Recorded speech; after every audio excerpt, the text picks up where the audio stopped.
নমস্কার, কেমন আছেন সবাই? ইচ্ছে রান্না নন্দিতার নতুন একটি ব্লগে সকলকে স্বাগত। আজ বুধবার, এখন প্রায় সকাল ৮টা। মেয়ে স্কুলে চলে যাবার পর চা খেতে খেতে আমার মনে হলো আজকের আমার রান্নাগুলোই আমি আপনাদের সকলের সঙ্গে শেয়ার করব। ডাল আর ভাজা আমার প্রতিদিনের রান্নাতে কম্পালসারি। আজকের ভাজাটি একটু অন্যরকম।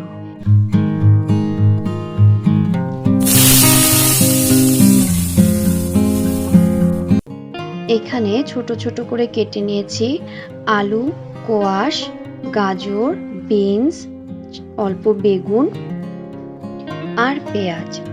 আর এতে আর একটা জিনিস দিয়েছি, সেটা হলো বেশ কয়েক কোয়া রসুন।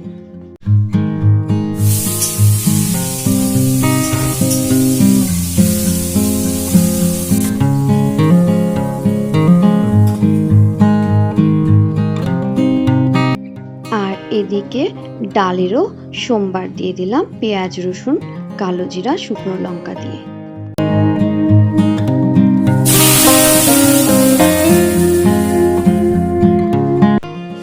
আর ওদিকে ভাজাও প্রায় হয়ে এসেছে। নামানোর আগে দুটো কাঁচা লঙ্কা তাতে দিয়ে দিলাম।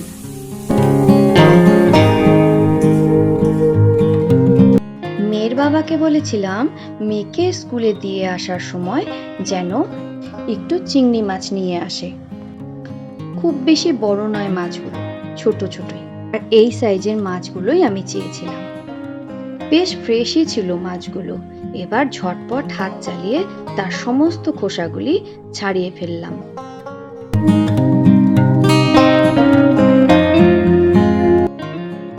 খোসা ছাড়ানো শেষ, এবার রগগুলো ফেলানোর পালা।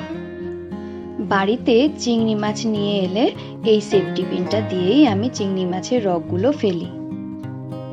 আর দেখুন কত নোংরা। আর এভাবে নোংরাগুলো ফেলে দিলে খেয়েও তৃপ্তি। তারপর মাছগুলো ধুয়ে তাতে নুন হলুদ মেখে বসে পড়লাম কাটতে চাল কুমড়ো। ঘরে চাল কুমড়ো থাকলেই চিংড়ির কথাই মনে পড়ে। আর আপনারা চাল কুমড়ো কি দিয়ে খান আমাকে কমেন্ট বক্সে লিখে পাঠাবেন, আমিও ট্রাই করে দেখব। কাটতে গিয়ে দেখছি চাল কুমড়োটা বেশ কচি। আমি এর খোসাগুলো রেখে দিয়েছি, কালকে আলু দিয়ে ভেজে খাওয়া যাবে। কাটা হয়ে গেলে বেটে নিলাম আদা, জিরে আর একটা কাঁচা লঙ্কা।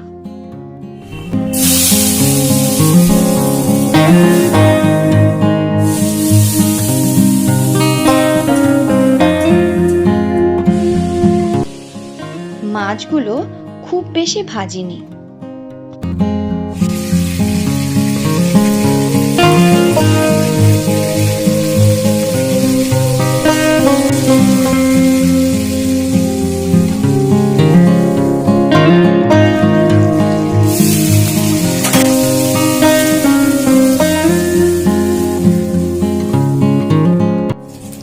আমি চাল কুমড়ো কাটার পর এতে সামান্য নুন মাখিয়ে রেখেছিলাম, তারপর চিপে চিপে দিলাম।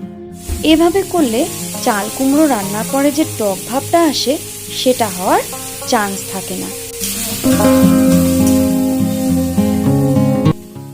মশলার বাটি ধোয়া জল আর সামান্য উষ্ণ জল দিয়ে ঢাকা চাপা দিয়ে কিছুক্ষণ রান্না হতে দিলাম। এর ফাঁকে ঘরের কিছুটা কাজও সেরে নিয়েছিলাম। চাল কুমড়ো বেশ নরম হয়ে এসেছে। এখন চিংড়ি মাছগুলো দিয়ে দিলাম আর দুটো লঙ্কাও ভেঙে দিলাম।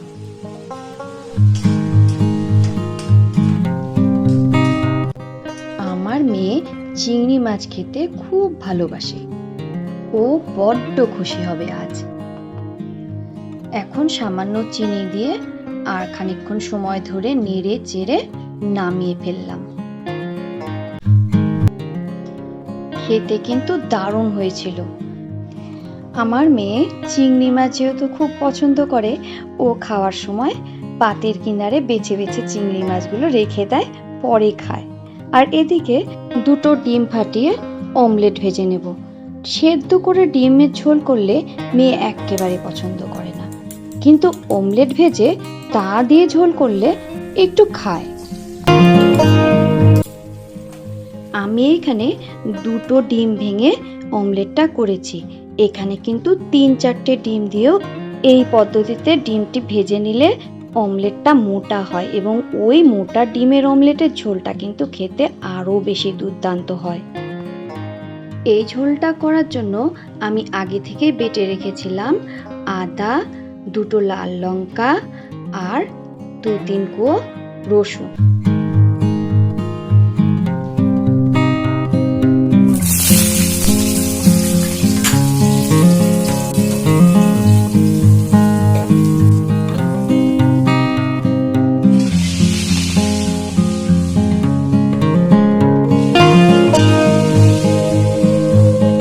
পেঁয়াজটা ভাজা ভাজা হলে দিয়ে দিলাম টমেটো।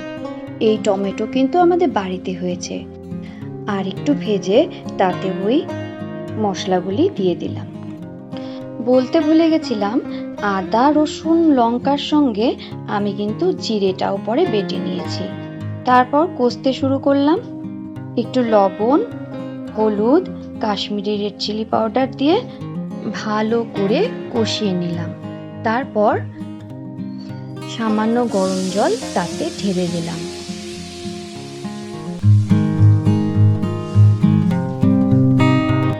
এদিকে ডিমের অমলেট ঠান্ডা হয়ে গিয়েছে। চাকু দিয়ে 3 টুকরো করে ফেললাম।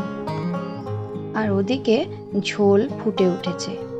লবণের স্বাদটা বুঝে সামান্য একটু লবণ দিয়ে ঝোলের মধ্যে এই ডিমগুলো ছেড়ে দিলাম। আর রেডি গরম গরম ডিমের অমলেটের ঝোল। রান্না বান্না সেরে রান্নাঘর পরিষ্কার করেছি, কিন্তু নিজে ফ্রেশ হতে পারিনি।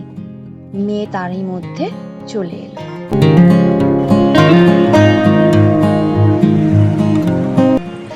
আর ঘরে ঢুকেই সারপ্রাইজ।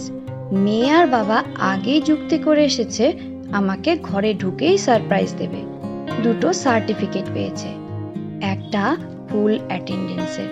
ও এখন ক্লাস 4-এ পড়ে। 3-তেও একদিনও বাদ দেয়নি। তার একটা সার্টিফিকেট আর বাংলা সাবজেক্টের উপর একটা সার্টিফিকেট। এবার নাম্বা দাদাইকে দেখানোর পালা। ভিডিওটা আজকে এ পর্যন্তই রইল। ভালো লাগলে লাইক করবেন, কমেন্ট করে অবশ্যই মতামত জানাবেন আর সাবস্ক্রাইব করে পাশে থাকবেন। দেখা হচ্ছে পরের আরেকটি নতুন ব্লগে। সবাই ভালো থাকবেন, সুস্থ থাকবেন।